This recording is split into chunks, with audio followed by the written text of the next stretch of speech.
Araba doklas topoko vavy tonga soeto amin'ny fotoanan'ny fampalalambo vao amin'ny teny malagasy eto fahita lavitra ma TV anasananao ny anaraka izany hatramin'ny farany ny tsy fidy vikevitra eo amin'ny mamparasy ny PMP eo anivon'ny antenne pirenena eo ihany koa ny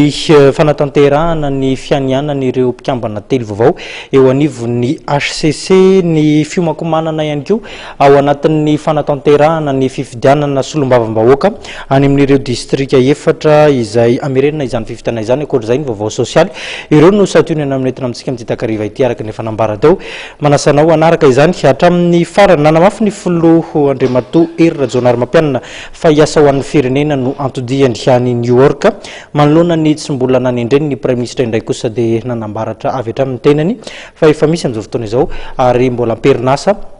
ny Praiministra lehiben'ny governementa Andriamatoa Omer Beriziky afaka mampandeha ny fiainan'ny governementa.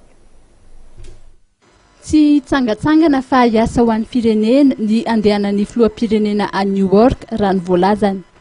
Betsaka ny raharaha hodiniana any atoerana ka anisan'izany ny AGOA izay mahakasika asa amanetsiny. Ho an'ny filoha Hery Rajaonarimampianina dia tsy sakana amin'ny fampandehanana ny raharaha-pirenena ny tsy mbola nanendren'ny Praiministra.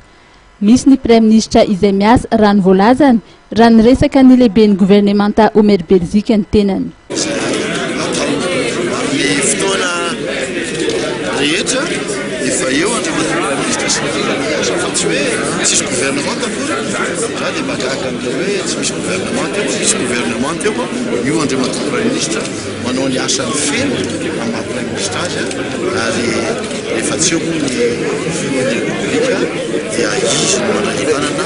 famadianana kanareo tsy maintsy hainao zany filohan'ny kanareo No tsy aiviny fa voarakitra anatin'ny lalam-panorenana fa tokony hatrehan'ny filoham-pirenena ny fianianan'ny mpikambana ny fitsarana avy momba ny lalam-panorenana.